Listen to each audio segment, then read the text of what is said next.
اب اپنے آپ کو خود ہی چیک کر لیجئے، خود ٹیسٹ کر لیجئے کہ جب آپ کسی کو کچھ دے رہے ہوتے ہیں تو دل میں کیا ہوتا ہے، ہاتھ میں نہیں، دل میں کیا ہوتا ہے، یہ جاننا بے حد ضروری ہے. یہ ہے نیت. جب زکوٰۃ دے رہے ہوتے ہیں تو دل میں کیا ہوتا ہے کہ میں جو لینے والا ہے اس کی نظر میں اچھا بن جاؤں، یا آئندہ سے یہ میرے کام اچھی طرح کرے. مثلاً آپ اپنے سرونٹ کو دیکھتے ہیں بڑا غریب ہے، اس کو زکوٰۃ دے دیتا ہوں، تو آپ اس کو زکوٰۃ دے رہے ہیں لیکن اس کے بدلے میں کیا چاہ رہے ہیں؟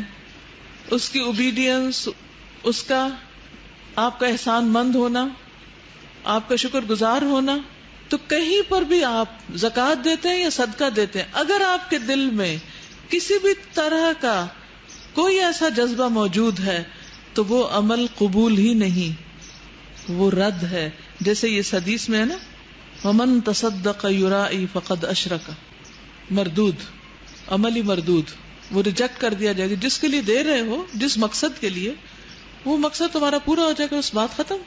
اب اس میں آپ مجھے بتائیے کہ جب کوئی شخص زکوٰۃ دیتا ہے یا صدقہ دیتا ہے تو عام طور پر کیا کیا چیزیں ذہن میں ہوتی ہیں کہ دے کر کس قسم کا فائدہ اٹھایا جائے. یعنی زکوٰۃ کا مال دے کر یا صدقات کا مال دے کر آپ کے اندر کوئی ایکسپیکٹیشن نہیں ہونی چاہیے ان ریٹرن، کسی قسم کا کوئی بدلہ یا شکریہ، کچھ بھی نہیں. یہ تو فرض ہے، یہ تو آپ کے پاس اس کا حصہ ہے، یہ اصل میں تھا اس کا، اللہ نے آپ کو دے دیا کہ تمہارے ذریعے اس تک پہنچے. یہ تو میرا ہی نہیں.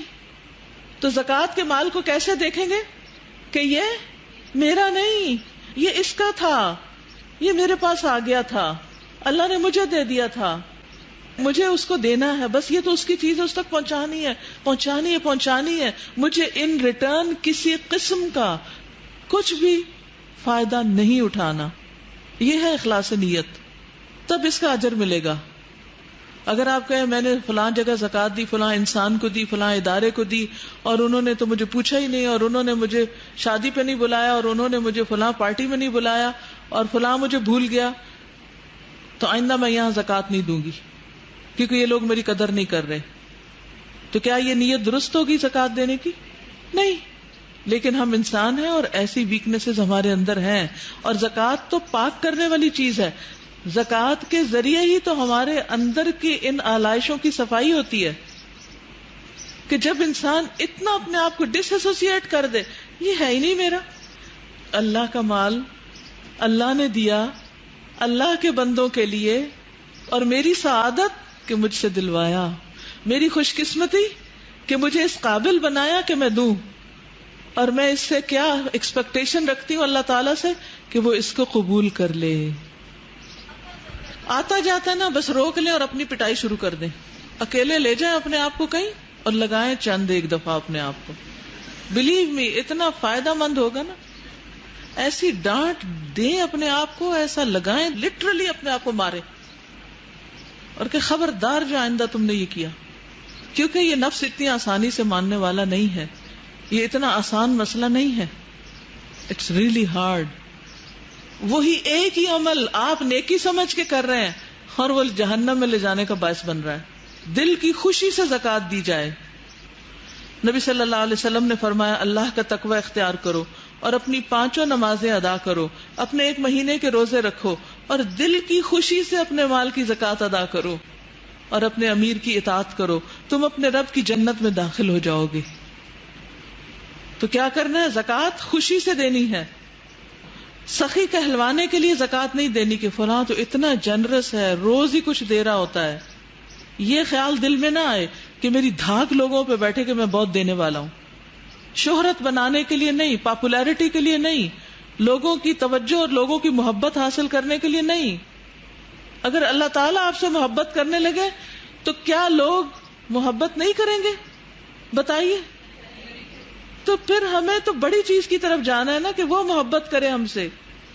جب وہ کرے گا تو جبریل کو بتائے گا اور جبریل آگے سب کو بتا دیں گے اور آسمان سے زمین میں اتر آئے گی، سارے مسئلے حل ہو جائیں گے، وہ سارے شوق پورے ہو جائیں گے. لیکن آپ الٹی چکی چلاتے ہیں، لوگوں کے پیچھے دوڑتے ہیں یہ ہم سے محبت کر لیں، یہ ہماری عزت کر لیں، یہ ہماری قدر کر لیں، یہ ہمارے شکر گزار ہو جائیں، انہیں کسی طرح اپنی مٹھی میں کر لیں، انہیں غلام بنا لیں. یہ سب گھٹیا ہتھ کنڈے ہوتے ہیں. ان چیزوں سے اوپر اٹھنے کی ضرورت ہے. والقلب متوجہ الی اللہ لا الی غیر اللہ. تو زکوٰۃ سخی کہلوانے کے لیے نہیں دینی، خالصتاً اللہ کے لیے دیا جائے. رسول اللہ صلی اللہ علیہ وسلم نے فرمایا، بے شک اللہ تعالیٰ فرماتا ہے میں سب شریکوں سے بہترین شریک ہوں، بس جس نے کسی کو میرے ساتھ عمل میں شریک کیا تو وہ عمل میرے شریک کے لیے ہے، وہ میرے لیے نہیں ہے. اگر میرے ساتھ کسی اور کو بھی ملا لیا تو سارا اس کا، میرا کچھ نہیں. اے لوگوں اپنے اعمال کو اللہ کے لیے خالص کر لو، کیونکہ اللہ عز و جل اپنے لیے خالص عمل کو ہی قبول کرتا ہے، صرف پیور چیزیں قبول کرتا ہے. اور یہ مت کہو کہ یہ چیز اللہ اور رشتہ دار کے لیے ہے، یہ نہیں کہنا. کیا نہیں کہنا؟ کہ یہ اللہ اور رشتہ دار کے لیے ہے. ایک جملے میں نہیں ملانا اللہ کے ساتھ کسی اور کو، ٹھیک ہے؟ کیونکہ جو چیز رشتے کی خاطر دی جائے تو وہ رشتے کے لیے ہے، اللہ کا اس میں کچھ نہیں. اور نہ یہ کہو کہ یہ چیز اللہ کے لیے اور تمہارے لیے ہے، بس وہ تمہارے ہی لیے ہوگی، اللہ کے لیے اس میں کچھ نہیں. یہ نفس پہ بڑی بھاری چیز ہے، ویسے آسان نہیں ہے، کیونکہ ہم عموماً کہاں خرچ کرتے ہیں؟ جہاں کر کے ہمیں مزہ آتا ہے، ہمارے نفس کو کوئی خوشی حاصل ہوتی، اور وہاں نہیں دیتے کہ جہاں نفس پہ گراں گزرتا ہے اور کڑوا ہوتا ہے اور کوئی پوچھنے والا نہیں ہوتا اور کوئی شکریہ والا نہیں ہوتا، وہاں عام طور پہ دینا بھی مشکل ہوتا ہے. لیکن کام بھی وہی آتا ہے، فائدہ بھی وہی دے گا. جیسے بیمار شخص کو کون سی دوا فائدہ دیتی؟ کڑوی دوا فائدہ دیتی. اور ایک اور خوبصورت وجہ، اللہ کا چہرہ دیکھنے کے لیے.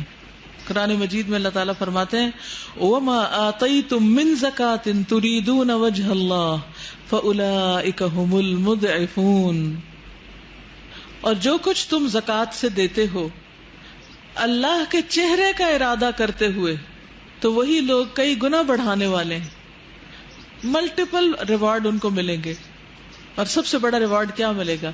کہ اللہ سبحانہ وتعالیٰ ان کو اپنا دیدار کرائیں گے قیامت کے دن، جس کے بعد ان کو کسی چیز کی طلب تمنا رہے گی ہی نہیں. ایسا دل بھرے گا، ایسا دل خوش ہوگا. تو جب تک ہماری دینے کی نیت خالص نہیں ہوگی اس وقت تک اس میں برکت نہیں ہوگی، اس وقت تک وہ مقصد حاصل نہیں ہوگا. مقصد زکوٰۃ دینے کا کیا ہے؟ کہ ہماری اندر کی طہارت ہو جائے، ہمارا تزکیہ ہو جائے، ہمارے اندر اللہ کی محبت پیدا ہو جائے، ایمان بڑھ جائے، دوسرے کی مدد ہو جائے، خدمت ہو جائے، اس کا مال بڑھ جائے، اس کی ضرورت پوری ہو جائے، اس کی تکلیف دور ہو جائے.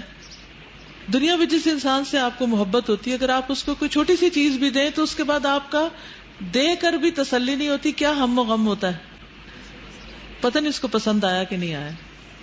دینے سے زیادہ اس بات کی فکر ہوتی ہے کہ دوسرے کو پسند آ جائے. تو اللہ سبحانہ و تعالیٰ کے نام پر بھی جو کچھ دیں اس بات کی فکر کریں کہ اللہ تعالیٰ کو پسند آ جائے. پھر ریاکاری نہ ہو، دکھاوا نہ ہو. حدیث میں آتا من سمع سمع اللہ بہ ومن یراء یراء اللہ بہ. جو شہرت کا طالب ہوگا اللہ اس کی بدنیتی قیامت کے دن سب کو دکھا دے گا، اور جو لوگوں کو دکھانے کے لیے نیک کام کرے گا اللہ بھی قیامت کے دن ان سب لوگوں کو دکھا دے گا کہ یہ دکھاوے کا کام کرتا تھا.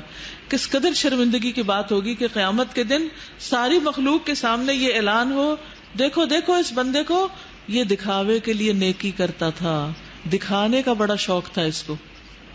تو کیا باقی رہے گا؟ اور ایسے لوگوں کو کیا کہا جائے گا؟ جب قیامت کے دن اللہ تعالیٰ لوگوں کو ان کے اعمال کا بدلہ دیں گے تو اللہ تعالیٰ ریاکاروں سے فرمائیں گے کہ ان ہستیوں کی طرف چلے جاؤ جن کے سامنے دنیا میں ریاکاری کرتے تھے، اور دیکھو تم ان کے پاس کیا بدلہ پاتے ہو. یہ سلسلہ صحیحہ کی حدیث ہے.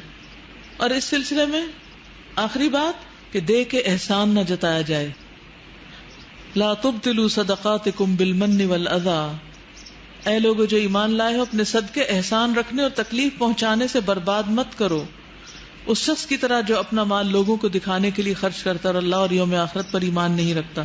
اس کی مثال ایک چٹان کی طرح ہے جس پہ تھوڑی سی مٹی ہو، پھر زوردار بارش ہو تو ساری مٹی بہہ جائے اور چٹان ویسی کی ویسی رہ جائے، اور اس میں سے کسی چیز پر بھی دسترس نہ پائیں جو انہوں نے کمایا، اور اللہ کافر لوگوں کو ہدایت نہیں دیتا. اچھا، اس کا فائدہ کیا ہوگا جب آپ اچھی نیت سے خرچ کریں گے؟ کیا ملے گا آپ کو؟ ایمان کی حلاوت، سویٹنس آف ایمان. اصل میں نیت پہ کافی سٹریس اس لیے کر رہی ہوں کہ اگر یہ ٹھیک نہ ہوئی تو چاہے آپ کو زکوٰۃ کے سارے احکام مسائل فر رٹے ہوئے ہوں، صحیح کیلکولیشن کرتے ہو، پوری دیتے ہو، بلکہ اس سے بھی زیادہ دیتے ہو، تو بھی اس کا کوئی فائدہ نہیں، جب تک کہ کیا نہیں، نیت درست نہیں.